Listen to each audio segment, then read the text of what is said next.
கிழக்கு நியூஸ் நேயர்களுக்கு வணக்கம். நான் பத்ரி சேஷாத்ரி. ஈரான் போர் பத்தி நமக்கு நிறைய தகவல் வந்துட்டு இருக்கு. இஸ்ரேலும் அமெரிக்காவும் தொடர்ந்து ஈரானை தாக்குகின்றன. ஈரான் பதிலுக்கு ஏவுகணைகளையும் ட்ரோன்களையும் வைத்து அந்த வளைகுடாவில் இருக்கக்கூடிய 6 நாடுகள் மீது கடுமையான தாக்குதலை நடத்தி கொண்டிருக்கிறது. இதற்கிடையில நம்முடைய அண்டை நாடுகள் 2 பயங்கரமான ஒரு போர், பயங்கரமானது இல்லை, கொஞ்சம் லோ ஸ்கேல் போர். பாகிஸ்தானுக்கும் ஆப்கானிஸ்தானுக்கும் இடையில் எல்லையிலும் அதை தாண்டியும் போர் நடந்து கொண்டிருக்கிறது. இது எனக்கு ஒரு புரியாத புதிரான ஒரு போர். இது லோ ஸ்கேல் அக்ரஷன். 2 நாடுகளுக்கும் இடையே துராந்த் கோடு என்று ஒரு எல்லை கோடு இருக்கு. அந்த கோட்டை 2 பேரும் ஏற்றுக்கொள்வதில்லை. ஆப்கானிஸ்தான் அந்த கோட்டை மறுக்கிறது. எங்களுடைய இடம் நிறைய உங்க கீழே நீங்க வச்சுட்டு இருக்கீங்கன்ட்டு. இவர்களும் பாகிஸ்தானும் அவங்களுக்கும் ஏதோ பிரச்சனை இருக்கு அந்த இடத்துல. இதற்கிடையில சில அந்த எல்லை பகுதியில் நார்த் வெஸ்ட் ஃப்ரான்டியர் ப்ராவின்ஸ் அப்படின்னு சொல்லுவோம், கைபர் பக்துன்வா அப்படிங்கிற அந்த பகுதி, அதில் பல்வேறு பழங்குடியினர், அவங்க எல்லாமே ஆப்கானியர்கள் தான். கோடு சும்மா யாரோ ஒருத்தன் போட்டு போயிட்டான். ஆனால் அவர்களுடைய உறவினர்கள் 2 பக்கமும் இருக்காங்க. இதெல்லாம் இந்தியாவுக்கும் பாகிஸ்தானுக்கும் இடையிலேயே இது நடக்கிறத பார்க்குறோம். எல்லைக்கு 2 பக்கத்துலேயும் சீக்கியர்களாக இருக்கட்டும், இந்துக்களாக இருக்கட்டும், முஸ்லீம்களாக இருக்கட்டும், அவர்கள் இருக்காங்க. அம்ரித்சர் வாகா பார்டர்லேருந்து ஆரம்பித்து நீங்கள் அந்த பஞ்சாப் எல்லையை எடுத்துக்கிட்டிங்கன்னா 2 பக்கத்துலேயும் பஞ்சாபி மொழி பேசுகிறவர்கள், இந்துக்கள், முஸ்லீம்கள், சீக்கியர்கள் 3 பேருமே அதோடைய அந்த கோட்டுக்கு 2 பக்கத்திலும் பஞ்சாபி மொழியை பேசுகிறவர்கள். ஆனால் ஒரு எல்லைக்கோடு அவர்களை பிரித்து வைத்திருக்கிறது. அதே மாதிரி தான் ஆப்கானிஸ்தானுக்கும் பாகிஸ்தானுக்கும் இடையில். இதில் இவங்க என்ன சொல்கிறாங்கன்னா, பாகிஸ்தான் தங்களுக்கு எதிரான ஒரு குழு, பாகிஸ்தானி தாலிபான் அப்படிங்கிற பேரில் அவங்க ஆப்கானிஸ்தானில் இருந்து கொண்டு அவ்வப்போது உள்ளே இங்கே குண்டுகளை போட்டுவிட்டு அல்லது போலீஸ்காரர்களையோ அல்லது இராணுவத்தினரையோ கொன்றுவிட்டு ஓடி போய் ஆப்கானிஸ்தான் பகுதியில் ஒளிந்து கொள்கிறார்கள் என்று. இப்படி இவங்கெல்லாம் சொல்லும் பொழுது நம்ம ஒரு ஓரமாக உட்காந்து நம்பிட்டு சிரிப்பு தான் சிரிக்கணும். ஏன்னா இது கம்ப்ளீட்டாக பாகிஸ்தானுடைய பிளே புக். காஷ்மீருக்குள்ளும் முன் ஒரு காலத்தில் பஞ்சாபுக்குள்ளும் இதே மாதிரி தான் நடந்து கொண்டிருந்தது. பாகிஸ்தானுக்குள்ளே இருப்பாங்க, இங்கே ஒரு குற்றச்செயலை செய்துவிட்டு, ஒரு பெரிய பயங்கரவாத செயலை செய்துவிட்டு அவங்க ஓடி போய் பாகிஸ்தானில் ஒளிஞ்சுப்பாங்க. இப்போ அதுதான் அங்கேருந்து நடந்துகிட்டு இருக்கு. அவங்களுக்கு ஒரு பிரச்சனைங்கிறது வேற. அப்போ அதனால் இவர்கள் அவர்கள் மீது குண்டு வீசுவதும் அவர்கள் பதிலுக்கு இங்கே தாக்குவதும் நடந்துட்டு இருக்கு. இது ரொம்ப ஷாக்கிங்காக கடந்த வாரத்தில் என்ன நடந்திருக்குன்னா, ஆப்கானிஸ்தான் எங்கேருந்தோ சில ட்ரோன்களை கொண்டு அவங்களுக்கு யார் ட்ரோன் தராங்கன்னே தெரியல, அந்த ட்ரோனை அவங்க ஆப்கானிஸ்தான்லேருந்து பறக்க விட்டு இஸ்லாமாபாத் மேலே தாக்குதல் நடத்தியிருக்கு. இது ரொம்ப ஒரு அமேசிங்கான ஒரு விஷயம். இன்னைக்கு ட்ரோன்கிறது யாரை தான் தாக்குறதுங்கிறது இல்லாமல் போயிடுச்சு. ஆப்கானிஸ்தானுக்கு வான்படை கிடையாது, ஏர்ஃபோர்ஸ் கிடையாது. பிளேன் அவங்களுக்கு ஓட்ட தெரியுமா, அதுக்கான பயிற்சி எடுத்திருக்காங்களா அதுவும் தெரியாது. அவங்கள்ட்ட ஒரு ப்ராப்பர் செட்டப் கிடையாது, ஏர்ஃபோர்ஸ் செட்டப் கிடையாது. ஆனால் இந்த ட்ரோன் ஏதோ கொஞ்ச நாள் எங்கேருந்தோ வாங்கிட்டு ஏதோ பயன்படுத்திகிட்டு இருக்காங்க. அதுவும் அவங்களுக்கு எவ்வளோ தூரத்துக்கு அவங்களுக்கு அதில் டெப்த் இருக்குது, அந்த எலக்ட்ரானிக் கேப்பபிலிட்டி இருக்குங்கிறதும் நமக்கு தெரியாது. இதற்கிடையில் கடுமையாக கோபமடைந்துள்ள பாகிஸ்தான் தன்னுடைய ஏர்ஃபோர்ஸை வைத்து கிழக்கு ஆப்கானிஸ்தான் மீது கடுமையான தாக்குதலை நிகழ்த்தியிருக்கிறது. அந்த தாக்குதலில் ஒரு ஹாஸ்பிட்டல் மீது குண்டுகள் போடப்பட்டு 400 பேருக்கு மேலே கொல்லப்பட்டிருக்கிறார்கள் அப்படின்னு ஆப்கானிஸ்தான் குற்றம் சாட்டுகிறது. இது நியூ இண்டியன் எக்ஸ்பிரஸில் ஒரு கட்டுரை ஒன்று வந்திருக்கு. Drug rehabilitation hospital in Kabul மேலேயே தாக்குதல் நிகழ்த்தி அதில் 400 பேர் கொல்லப்பட்டிருப்பதாகவும், இது உலக நாடுகள் எல்லாம் நீங்கள் சீஸ்ஃபயர், நீங்கள் சண்டை போடாதீங்க அப்படின்னு சொன்னாலும் அதை கேட்கவில்லை என்றும் ஆப்கானிஸ்தான் குற்றம் சாட்டுகிறது. ஆனால் பாகிஸ்தான் என்ன சொல்லுதுன்னா, அப்படிலாம் நாங்கள் ஒன்றுமே பண்ணலை, நாங்கள் எந்த சிவிலியன் சைட்டையும் அடிக்கலை, நாங்கள் அடித்தது எல்லாமே அவர்களுடைய இராணுவ தளங்களைத்தான் அப்படின்னு சொல்லிட்டு அவங்க ஒரு சில தகவல்கள் கொடுக்குறாங்க. வேற ஆப்கானிஸ்தான் சில படங்கள் எல்லாத்தையும் போட்டு 2000 படுக்கைகள் கொண்ட ஒரு ஹாஸ்பிட்டலை அடித்து இதுவரைக்கும் 400 பேர் இறந்திருக்கிறார்கள், 280 பேர் காயமடைந்திருக்கிறார்கள் அப்படின்னு ஆப்கானிஸ்தானுடைய ஸ்போக்ஸ்பர்சன், அதிகாரப்பூர்வ ஸ்போக்ஸ்பர்சன் இதை சொல்லியிருக்காரு. அதுக்கப்புறமா நிறையா ஃபுட்டேஜ், வீடியோ இந்த மாதிரிலாம் கிடச்சிருக்கு. 2 பேரும் துப்பாக்கி சூடை எல்லையில் நடத்திக்கிட்டு இருக்காங்க. 3வது வாரமாக இந்த போர் நடந்துகிட்டு இருக்கு. அதாவது கிட்டத்தட்ட ஈரான் போருக்கு இணையாக கிட்டத்தட்ட அதே தினத்தில் ஆரம்பித்து இது நடந்து கொண்டிருக்கிறது.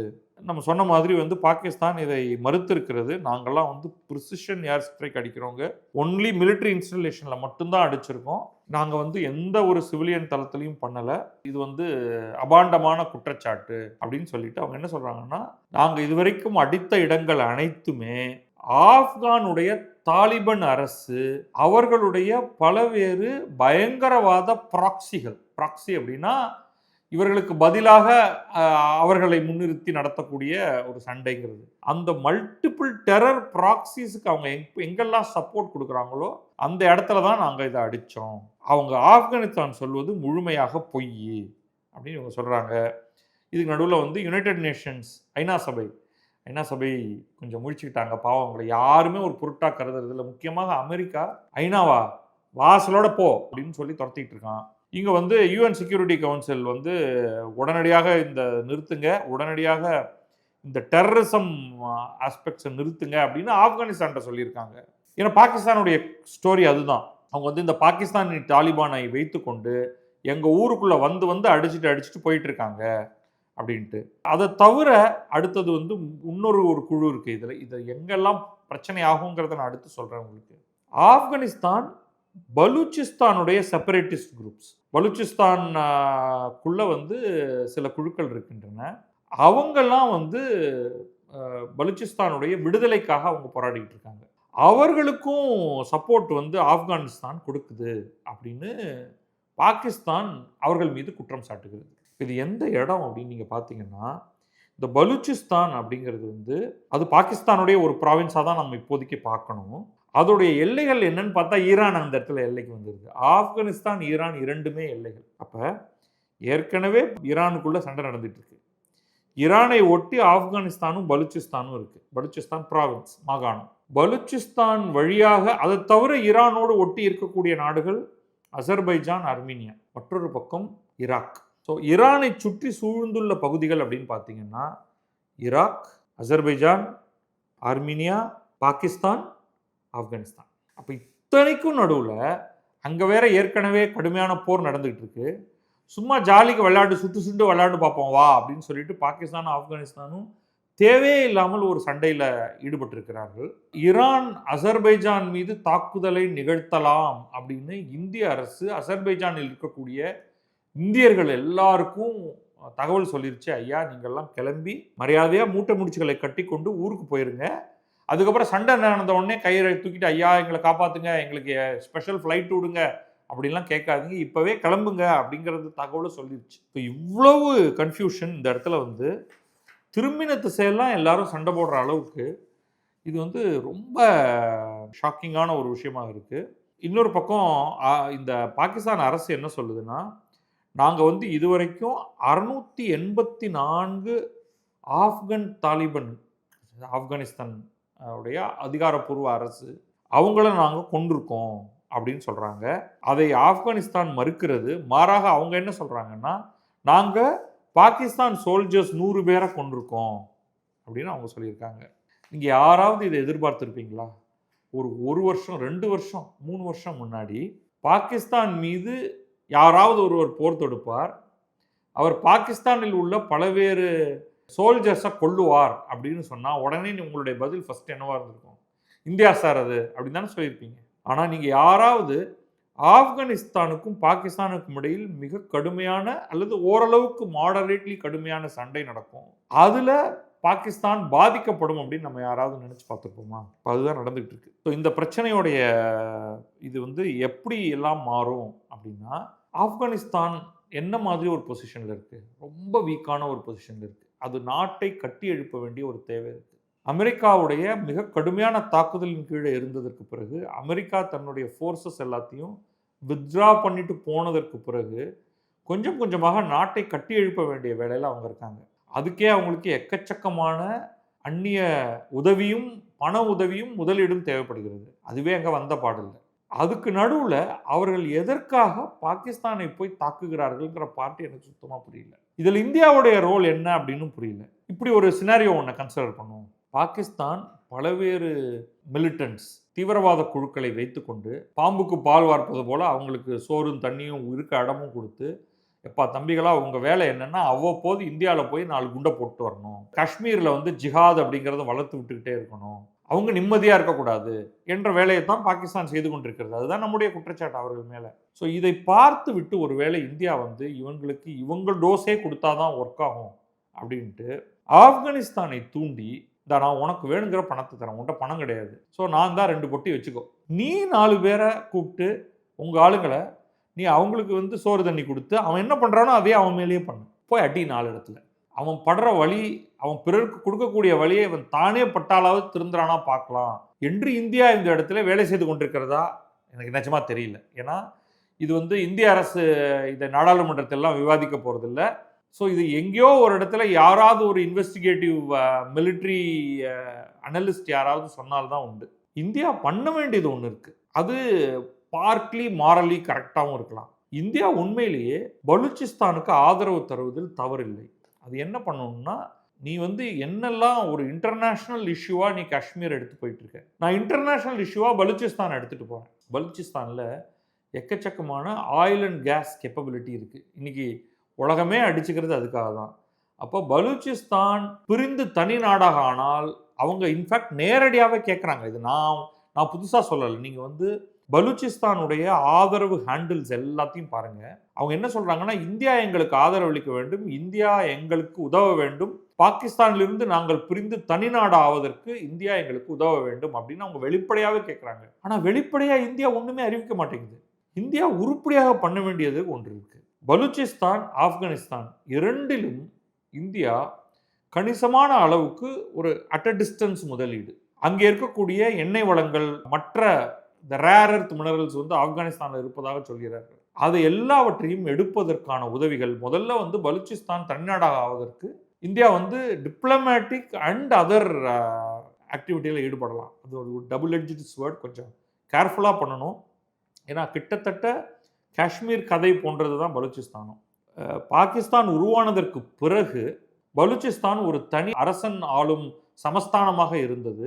அவங்க ட்ரீட்டி ஆஃப் அக்செஷன் மூலமாக சேர்ந்து கொண்டார்கள் பாகிஸ்தானோடு. எப்படி வந்து காஷ்மீரில் ஹரிசிங், ராஜா ஹரிசிங் அதை இந்தியாவோடு இணைத்தாரோ அதே மாதிரியாக அவர் இணைப்பதற்கான காரணம் பாகிஸ்தானிலிருந்து படையெடுப்பு வந்து விட்டது அப்படிங்கிறதுனால பயத்தினால இந்தியாவோட இணைத்தார். அவருக்கு ஒரு ப்ரெஷர் இருந்தது. பலூச்சிஸ்தான் இயல்பாகவே போய் இணைந்தது. அது இருந்தால் நமக்கு வந்து எல்லாருமே முஸ்லீம்கள் அப்படின்னு. ஆனால் இது முஸ்லீம்கள்ங்கிறத தாண்டி எத்னிக் மொழிவாரி மாகாணங்கள் அப்படிங்கிற விதத்தில் பலூச் மொழி பேசக்கூடியவர்கள் பஞ்சாபி மொழி பேசும் பாகிஸ்தானின் பெரும்பான்மை மக்களால் அழுத்தப்பட்டார்கள். மிக குறைவான மக்கள் தொகை கொண்ட மிகப்பெரிய ஏரியா, ஒரு பரப்பளவை கொண்ட ஒரு மாகாணம் பலூச்சிஸ்தான். அங்கே எக்கச்சக்கமான எண்ணெய் வளம் இருக்குது, எரிவாயு வளம் இருக்குது. அது எல்லாவற்றையும் எடுத்து யார் பயன்படுத்துகிறார்கள்னு பார்த்தா பஞ்சாப், பாகிஸ்தான். அதற்கு ஏற்ற அளவுக்கு எங்களுக்கு எந்த வசதியும் நீங்கள் செய்து தரவில்லை அப்படிங்கிறதுக்காக தான் பலூச்சிஸ்தான் போராடி கொண்டிருக்கிறது. அது வந்து அமைதியாக போராடினார்கள். அமைதியாக போராடுறவங்களை வந்து அடித்து கொல்லப்பட்டார்கள், காணா போக ஆரம்பித்தார்கள், அரெஸ்ட் பண்ணப்பட்டார்கள். இதெல்லாம் நடந்துகிட்டு இருந்தது. அதுக்கு பிறகு அவர்கள் ஆயுதம் ஏந்தி போராடுகிறார்கள். இந்தியா இதுக்கு லெஜிட்டிமேட்டாக உதவ முடியுமா? அதற்கு ஆதரவாக யாரையெல்லாம் அழைத்து கொண்டு வரப்போகிறது? இது வந்து ஒரு பெரிய டிப்ளமேட்டிக் கேம். இதை செய்யலாம். அதே நேரத்தில் இது செய்கிறதுல சில சிக்கல்களும் இருக்குங்கிறத ஒத்துக்கிறேன். அடுத்தது ஆப்கானிஸ்தானோடு நம்முடைய உறவை வலுப்படுத்தலாம், பல தளங்களை வலுப்படுத்தலாம். உதாரணத்துக்கு ஆப்கானிஸ்தானுடைய இன்ஃப்ராஸ்ட்ரக்சரை அதிகமாக்குவதற்கும் அங்கே இருக்கக்கூடிய எக்கானமியை அதிகமாக்குவதற்கும். ஆனால் அதில் ஒரு சிக்கல் இருக்குது. ஆப்கானிஸ்தான் என்பது ஒரு மத அடிப்படையிலான, அதுவும் அடிப்படைவாத இஸ்லாம் கொண்டது. அப்போ அவங்க என்னென்னா வந்து பெண்கள் மூஞ்சியை மறைக்கணும், பெண்கள் வெளியில் வந்து வேலை செய்யக்கூடாது. ஒரு லிபரல் டெமோக்ரஸி கிடையாது அது. அது ஒரு டிக்டேட்டர். இப்போ வந்து தாலிபான் என்கிற ஒற்றை அமைப்பின் கீழே அது ஆளப்பட்டு கொண்டிருக்கிறது. இஸ்லாமிய அடிப்படைவாதம் கொண்டது. அதுக்குள்ளே போய் நம்ம வந்து ஒரு இந்து மெஜாரிட்டி நாடான இந்தியா போய் அங்கே ஏதாவது பண்ண முடியுமா? நாளைக்கு ஆப்கானிஸ்தானே நம்ம மேலே திரும்புவாங்களா? அப்படிங்கிற ரொம்ப ஒரு சட்டிலான ஒரு விஷயம் இருக்குது. அதுக்குள்ளே நம்ம போகணுமா அப்படிங்கிறதும், அல்லது டிஸ்டன்ஸ்லேயே அவங்களுக்கு வெறும் பண உதவி மட்டும் செய்து உன்னுடைய ஒரே வேலை நான் அப்பப்போ உனக்கு கொஞ்சம் பணம் கொடுத்துட்டு இருக்கேன், பாகிஸ்தானுக்கு தொல்லை கொடுத்துக்கிட்டே இருக்குன்னு சொல்கிறதா? அது தார்மீகமாக சரியானதா? போன்ற பல்வேறு கேள்விகள் வருகின்றன. அடுத்த பெரிய பிரச்சனை, ஈரான் டீஸ்டெபிளைஸ் ஆகும் பொழுது ஈரானை ஒட்டி இருக்கக்கூடிய ஆப்கானிஸ்தானிலும் பலூச்சிஸ்தானிலும் என்ன மாதிரியான பிரச்சனைகள் ஏற்படும் அப்படிங்கிறது அடுத்த ஒரு பெரிய இஷ்யூ. அதை இந்தியா எந்த மாதிரியாக அதை பார்க்கணும், அஸ் அ ரீஜனல் பவர் அதை எப்படி பார்க்கணும் அப்படிங்கிறது அடுத்த இஷ்யூ. ஸோ இது மாதிரி நிறைய ஜியோ பொலிட்டிக்கல் சேஞ்சஸ் வந்து ட்ரமாட்டிக்காக மாறிட்டு. இந்த நிலையில் பாகிஸ்தானுமே வந்து இந்தியா மீது தீவிரவாத தாக்குதல்களை நடத்துவதில் அவங்களே டிஸ்ட்ராக்ட் ஆகிடுவாங்க. அவங்களுமே அவங்களுடைய எக்கானமி டோல்ட்ரம்ஸில் இருக்குது. இந்த எண்ணெய் பிரச்சனை இந்தியா எப்படியாவது மேனேஜ் பண்ணி நமக்கு பெட்ரோல் டீசல் கொடுத்துக்கிட்டு இருக்கு. பாகிஸ்தானில் எண்ணெய் வளங்கள் போதாமல் அவங்க லீவ் விட்டுட்டாங்க. 2 வாரம் லீவ் விட்டுருக்காங்க ஸ்கூல்ஸ் காலேஜஸ்க்கெலாம். இதுதான் அவங்க ஊர் நிலைமை. இப்போ அவங்களுக்கு அந்நிய செலாவணி இல்லை, கடன்கள் இல்லை, வெளியிலேருந்து கடன் வாங்குவது கஷ்டமாக இருக்குது. அவங்களுக்கு சப்போர்ட் பண்ணுற நாடுகள் 2 சீனா, இன்னொரு பக்கம் சவுதி அரேபியா. சவுதி அரேபியாவோட ஒரு காம்ப்ரிஹென்சிவ் அக்ரிமெண்ட் போட்டாங்க. உடனே யுஏஇக்கு கோபம் யுஏஇ பண்ணுற உதவிகள் எல்லாம் நிறுத்திட்டு பின்வாங்கிருச்சு. இப்போ சவுதி அரேபியாவை இப்போ நடக்கிற போர்னால மேற்கொண்டு இவங்களுக்கு பணம் கடன் கொடுத்துக்கிட்டே இருப்பாங்களா அப்படிங்கிற அந்த கேள்வியும் தெளிவாக இல்லை. இப்போ கிட்டத்தட்ட பாகிஸ்தானுக்கு உள்நாட்டிலையும் பிரச்சனை. இம்ரான்கானை ஜெயிலில் வச்சுருக்காங்க. அவருக்கு உடல் நலம் ரொம்ப மோசமாக இருக்குது, கொன்னுட்டாங்க அப்படின்லாம் வதந்தி வந்தது. மக்கள் கொதிச்சு போயிருக்காங்க. இல்லை அவர் உயிரோட தான் இருக்காருன்னு சொல்லிட்டு அவரை தேவையே இல்லாமல் தனிமைச் சிறையில் வச்சுருக்காங்க. அங்கே அசிம் முனீர் கிட்டத்தட்ட ராணுவ டிக்டேட்டர்ஷிப் ஆட்சியை நடத்திட்டு இருக்காரு. சும்மா பொம்மை மாதிரி ஒரு ஆசிஃப் அலி சர்தாரிங்கிறவரை பிரசிடென்ட்டாகவும் ஷாபாஸ் ஷரீஃப்ங்கிறவரை பிரைம் மினிஸ்டராகவும் வச்சுக்கிட்டு ஆட்டம் எல்லாத்தையும் போடுறது ராணுவ ஜெனரல். இதுதான் அங்கே இருக்கிற நிலைமை. ஸோ இது சுற்றி இருக்கக்கூடிய இந்த பகுதிகள் எல்லாமே ரொம்ப ஒரு கன்ஃபியூசிங் இன்சென்டியரி ஒரு இது. எப்போ வேணாலும் என்ன வேணாலும் நடக்கலாம். அப்போ இந்தியா இத்தனைக்கும் நடுவில் நம்ம பயங்கர ப்ராக்ரஸும் பண்ணிகிட்டு இருக்கோம். வளர்ச்சிங்கிறது அபரிமிதமாக இருக்குது. சுற்றி இருக்கக்கூடிய எல்லா நாடுகளையும் பார்க்கும் பொழுது ஒரு பிரச்சனை வரும்பொழுது அந்த பிரச்சனையிலிருந்து எப்படி தப்பிப்பதுங்கிறதும் நமக்கு தெரியுது. 2 நாள் கேஸ் இல்லை அப்படின்னோடனே நம்ம இங்கே நரேந்திர மோடியே அப்படின்னு சொல்லிட்டு இருக்கோம். நிஜமாவே பாகிஸ்தானில் 10 நாள், இலங்கையில் ஒரு 10 நாள், பங்களாதேஷில் 10 நாள், ஆப்கானிஸ்தானில் 10 நாள் உங்களை உட்கார வச்சாதான் கொஞ்சம் ஓரளவுக்காவது நம்ம நாடு என்ன பண்ணிட்டு இருக்கு, எப்படி இந்த பகுதியிலேயே ஓரளவுக்கு உருப்படியாக வாழக்கூடிய ஒரே நாடாக எப்படி இந்தியா மட்டும்தான் இருக்கு அப்படிங்கிற ஒரு புரிதல் உங்கள் எல்லாருக்கும் சேரும். பட் லெட் அஸ் சீ, இதை சுற்றி பார்த்துட்டு இருக்கும் பொழுது கவனமாக நம்ம பார்க்க வேண்டிய ஒரு பகுதியாக இந்த பகுதி இப்பொழுதுக்கு இருக்குது. அது நம்ம எந்த விதத்திலும் அட்வர்ஸாக பாதித்தரக்கூடாது அப்படிங்கிறது மட்டும் நம்ம கவனம் செலுத்தணும். நன்றி, வணக்கம். நான் பத்ரி சேஷாத்ரி. இது கிழக்கு நியூஸ்.